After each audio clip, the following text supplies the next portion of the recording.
అందరికీ నమస్కారం. ఈరోజు పేదలకి సేవలో ప్రతి నెల 1వ తారీఖు మరి తెల్లవారుజాము నుంచే ఈ కార్యక్రమాన్ని నిర్వహించుకోవడం కదా రాష్ట్ర వ్యాప్తంగా కూడా.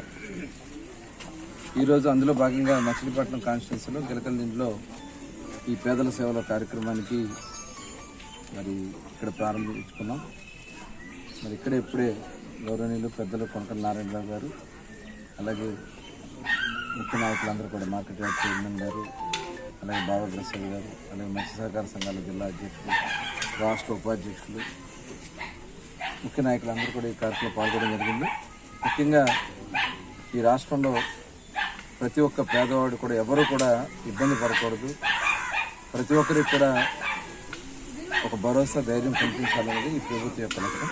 అందుకోసమే గౌరవ ముఖ్యమంత్రి చంద్రబాబు నాయుడు గారు దగ్గర 64 లక్షల మందికి ఈ పెన్షన్ని అందించడం జరుగుతుంది. 4,000 వితంతువులకి, అలాగే వృద్ధులకి 4,000, వికలాంగులకి 6,000, అదేవిధంగా మరి క్రానికల్ డిసీజెస్ ఏదైతే కిడ్నీ ప్రాబ్లమ్స్ ఉన్న వాళ్ళకి 10,000, అలాగే పూర్తిగా బెడ్ రిడన్ అయితే 1,500 రూపాయలు పెన్షన్ అందిస్తాము.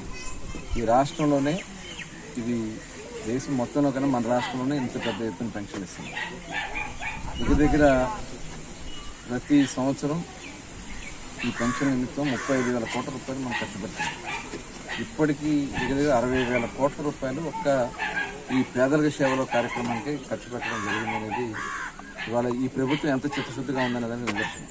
అలాగే ఈరోజు ఇక్కడ మచిలీపట్నంలో దగ్గర రూరల్ టౌన్ కలిపి 30,000 పెన్షన్లను అర్హులందరికీ ఇస్తున్నాం. అట్లాగే ఎవరైనా భర్త చనిపోతే ఇమ్మీడియట్గా నెక్స్ట్ మంతే భార్యకి ఇస్తున్నాం. ఇప్పుడే కొత్త పెన్షన్ కూడా ఆవిడకి అందించడం కూడా జరిగింది. అయితే ఇంకా కొత్తగా వితంతువులకి, వృద్ధులకి, వికలాంగులకి ఇంకా ఇవ్వాల్సింది ఉంది. అంటే ఆర్థిక పరిస్థితులు ఇవన్నీ కూడా అధ్యయనం చేసుకుని త్వరలోనే మిగతాయి కూడా అందించడానికి ఈ ప్రభుత్వం చిత్తశుద్ధితో పనిచేస్తున్నాం. దశల వారీగా మరి వితంతువులకు ముందు ఇవ్వాలా, వికలాంగులకు ఇవ్వాలా, లేకపోతే వృద్ధులకు ఇవ్వాలనేది త్వరలోనే గౌరవ ముఖ్యమంత్రి నిర్ణయం తీసుకుని అందించడం కూడా జరుగుతుంది.